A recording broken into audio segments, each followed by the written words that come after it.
नमस्कार दोस्तों, आप सभी का स्वागत है आपके अपने YouTube channel Ashok Chawla education app पर। दोस्तों, आज हम जिस लेसन प्लान के साथ मिल रहे हैं उसका देखिए जो विषय है वो है गृह विज्ञान यानी होम साइंस। और अगर इसके प्रकरण की बात करें तो इसका प्रकरण है गृह सज्जा यानी घर की सजावट। तो आज का हमारा प्रकरण जो कि गृह सज्जा है उससे संबंधित आज संपूर्ण चर्चा करने वाले हैं। ठीक है, पहले तो मैं बात कर लेता हूँ। देखिए, हमारे चैनल पर वैसे बहुत से लेसन प्लान अपलोडेड हैं, चाहे वो होम साइंस के या फिर अन्य किसी भी विषय के हों, आपको देखने को मिल जाते हैं।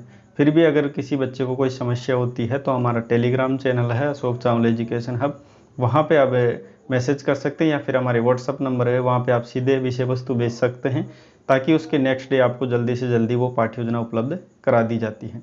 तो दोस्तों, चलते हैं आज की पाठ्य योजना के साथ। देखिए, आज का जो प्रकरण है वो गृह सज्जा यानी घर की सजावट है, जिसमें सबसे पहले ब्लैक बोर्ड स्केल को विशेष ध्यान रखा जाता है, जिसमें विद्यालय का नाम, कक्षा, कालांश, विषय, दिनांक, दिवस, अवधि इत्यादि सारी चीज़ें अंकित करनी होती है ब्लैक बोर्ड पर।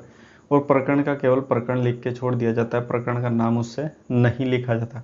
प्रकरण का नाम तब लिखा जाता है तब आप प्रस्तावना के माध्यम से जब उद्देश्य कथन करते हो, तो उद्देश्य कथन करते समय ही ये टॉपिक का नाम यहाँ पे लिखा जाता है। तो पाठ्य योजना हम सबसे पहले बात करते हैं यहाँ पे उद्देश्य के बारे में। और उद्देश्य मुख्य रूप से दो प्रकार के होते हैं। एक होता है सामान्य उद्देश्य, दूसरा होता है विशिष्ट उद्देश्य। सामान्य उद्देश्य हमारे विषय से संबंधित है, जैसे आज का हमारा विषय है गृह विज्ञान या होम साइंस, तो होम साइंस से रिलेटेड जो भी उद्देश्य होंगे हमारे सामान्य उद्देश्य। एक होता है विशिष्ट उद्देश्य, विशिष्ट उद्देश्य हमारे प्रकरण से संबंधित होते हैं। तो गृह सज्जा यानी घर की सजावट से संबंधित जो उद्देश्य होंगे हमारे विशिष्ट उद्देश्य होंगे। तो सामान्य उद्देश्य देखिए, छात्रों में गृह विज्ञान के प्रति बच्चों में रुचि उत्पन्न करना, घरेलू कार्यों के प्रति रुचि बढ़ाना बच्चों में, गृह प्रबंधन के विषय में बच्चों में जानकारी देना कि घर को किस प्रकार व्यवस्थित रखा जाता है, सभी छात्रों को जो गृह विज्ञान है उससे संबंधित दैनिक जीवन में क्या प्रयोग है उससे बताना, एवं चारों कौशलों का बच्चों में विकास करना, सुनना, बोलना, पढ़ना, लिखना, ये चारों कौशल हैं बच्चों में उसका विकास कराना। तो ये थे हमारे सामान्य उद्देश्य। अब बात करते हैं कुछ विशिष्ट उद्देश्य जो कि हमारे प्रकरण से संबंधित हैं। जैसे गृह सज्जा के विषय में बच्चों में जानकारी देना कि गृह सज्जा होती क्या है, और गृह सज्जा के सिद्धांतों का बोध करवाना, ठीक है, कि किस प्रकार ये किया जाता है, एवं संपूर्ण घर की सफाई के विषय में बच्चों में जानकारी देना, एवं गृह सज्जा में उपयोगी वस्तुओं के विषय में जानकारी देना कि किस प्रकार से गृह सज्जा किन किन वस्तुओं के माध्यम से की जाती है। उसके बाद देखिए, अगला बिंदु है वो है सहायक सामग्री, या फिर इसे शिक्षण सहायक सामग्री भी कह दिया जाती है, या फिर इसे टीचिंग एड भी कह देते हैं। ठीक है, तो ये होता है जो कि शिक्षक को पढ़ाते समय या छात्र अध्यापक या छात्र अध्यापिका को पढ़ाते समय जिन जिन चीज़ों की, जिन जिन वस्तुओं की आवश्यकता होती है वो सभी क्या कहलाती है, शिक्षण में सहायक सामग्री। इसमें चौक, डस्टर, लपेट फलक, श्याम पट्ट एवं संकेतिका एवं चार्ट पत्र, ये सभी चीज़ें क्या है, शिक्षक के सहायता करती है पाठ को प्रस्तुत करने में।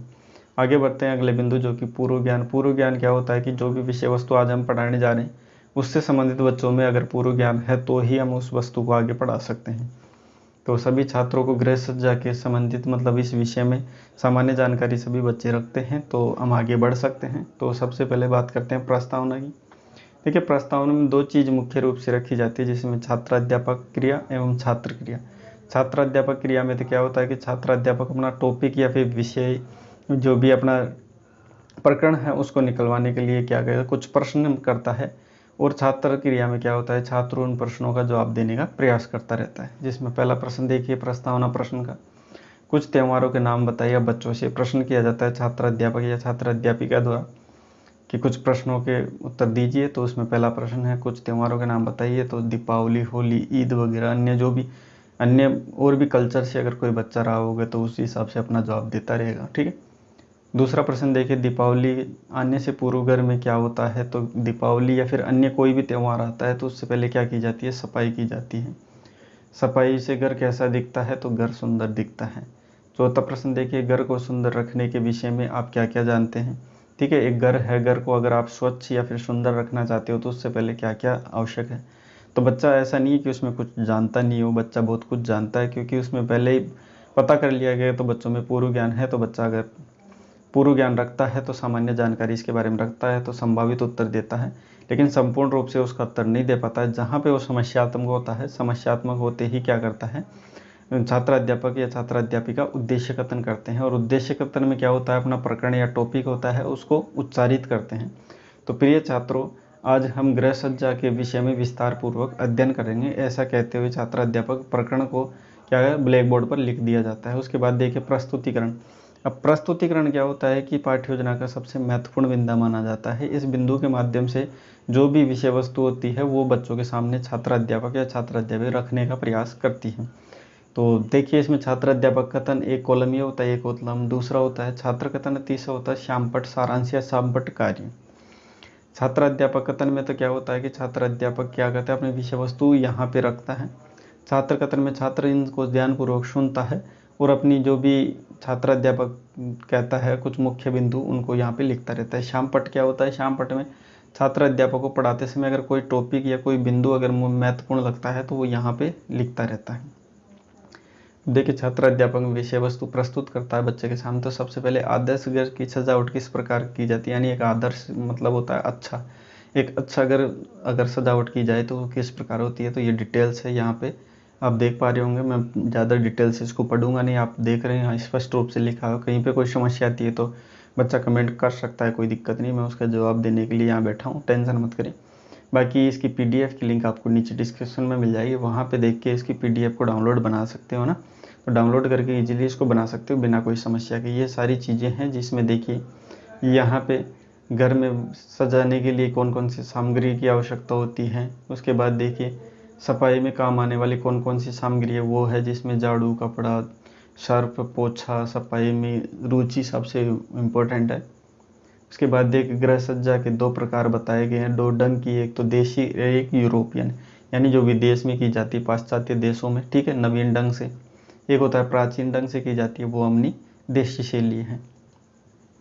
उसके बाद बढ़ते हैं अपने बोध प्रश्न। अब छात्र अध्यापक द्वारा संपूर्ण विषय वस्तु छात्रों के सामने रख दी जाती है, तो कुछ बोध प्रश्न किए जाते हैं, यानी बच्चों को कितना समझ में आई है जानने के लिए, उसका ज्ञान जानने के लिए बोध प्रश्न किया जाता है, जिसमें 4 से 5 प्रश्न किए जा सकते हैं, मिनिमम 3 कर सकते हैं, ध्यान रखना। कई बच्चे इसको भी लेकर प्रश्न पूछते हैं कि सर इसमें आपने 3 ही क्यों किए हैं, तो बच्चे ऐसे ही होते हैं। आप मिनिमम 3 कर सकते हो, अधिकतम 7, 8, 9, 10 तक भी कर सकते हो, कोई दिक्कत, लेकिन कम से कम 3 तो नहीं चाहिए, है ना, लेकिन एवरेज 4-5 रखने चाहिए, ठीक। इसमें पहला प्रश्न देखिए, सजावट में किसका महत्वपूर्ण योगदान होता है, तो स्वच्छता का विशेष ध्यान रखें। दूसरा देखिए, गुलदस्ता घर में किस प्रकार उपयोगी होता है सजावट के लिए। किस स्थिति को देखकर वस्तुएं लेनी चाहिए, अपनी आर्थिक स्थिति को ऑब्वियसली ये सबको पता होनी चाहिए। सफाई में काम आने कुछ वस्तुएं तो झाड़ू, कपड़ा, पोछा इत्यादि, है ना, ठीक है। उसके बाद देखिए कुछ मूल्यांकन प्रश्न है। अब मूल्यांकन प्रश्न क्या होते हैं कि मूल्यांकन प्रश्न वो प्रश्न होते हैं जो छात्र अध्यापक द्वारा संपूर्ण विषय वस्तु पाठ की जो भी विषय वस्तु है उसको आधार मानकर प्रश्न किए जाते हैं बच्चे का आकलन करने के लिए, कि अब तक जो पढ़ाई की विषय वस्तु है वो बच्चों को कितना दिमाग में बैठी है वो जानने के लिए प्रश्न किए जाए। जिसमें पहला देखिए, घर सजाने की कितनी शैलियाँ हैं, तो 2 शैलियाँ, दोनों शैलियों के नाम बताइए, तो देशी एवं यूरोपियन। तीसरा प्रश्न, देशी शैली किस आधार पर सजाया जाता है, तो देशी शैली में प्राचीन आधार पर सजाया जाता है। गृह सज्जा के घर कैसा लगता है, यानी गृह सज्जा के बाद घर कैसा लगता है, तो सुंदर लगता है। पांचवा देखिए, नवीन ढंग से किस शैली के अंदर सजाया जाता है, तो यूरोपियन यानी पाश्चात्य जो भी देश हैं उनके अंदर। उसके बाद देखिए हमारा अंतिम बिंदु है जो कि गृह कार्य है। गृह कार्य में संपूर्ण विषय को आधार मानकर ही इसमें एक ऐसा प्रश्न निर्माण किया जाता है ताकि बच्चों का जितना भी पाठ अब तक पढ़ा है वो सारा का सारा रिवीजन हो जाए, उसका रिकॉल हो जाए, ऐसा प्रश्न इसमें रखा जाता है। जिसमें देखिए प्रश्न है, सभी छात्र गृह सज्जा के महत्व एवं आवश्यकता के विषयों में पढ़कर आए। तो गृह सज्जा क्या होती है, उसका क्या महत्व है एवं उसकी क्या क्या आवश्यकता है, ऐसा प्रश्न दे दिया जाता है। बच्चों में इसके गृह सज्जा का सारा रिवीजन हो जाता है। तो दोस्तों आज की पाठ्य योजना तो हो जाती है यहाँ पे समाप्त। इसकी PDF की लिंक आपको नीचे डिस्क्रिप्शन में देखने को मिल जाएगी, वहाँ से आप डाउनलोड करके इसको इजीली बना सकते हो। बाकी अन्य अगर किसी टॉपिक पर आपको लेसन प्लान चाहिए तो हमारे प्लेलिस्ट में जाके चेक कर सकते हैं, वहाँ पे हर विषयों की आपके पाठ्य योजनाएँ वहाँ पे मिल जाती है, टेंशन नहीं की। अगर फिर भी वहाँ पे भी अगर आपको कोई टॉपिक पर लेसन प्लान नहीं मिलता है तो ये हमारे WhatsApp नंबर है, यहाँ पे आप WhatsApp कर सकते हैं ताकि उसके नेक्स्ट डे आपको 100% वो लेसन प्लान हमारे चैनल पर अपलोड कर दिया जाता है। बाकी हमारा channel Ashok Chawla education hub, इसको बिना कहे आप सब्सक्राइब कर दीजिएगा, ठीक है, क्योंकि ऐसे ही वीडियो के साथ हम रोज़ मिलते रहते हैं नवीन पाठ्य योजनाओं के साथ। तो वीडियो को ज़रूर लाइक करके जाइए। वीडियो देखने के लिए आपका बहुत बहुत धन्यवाद।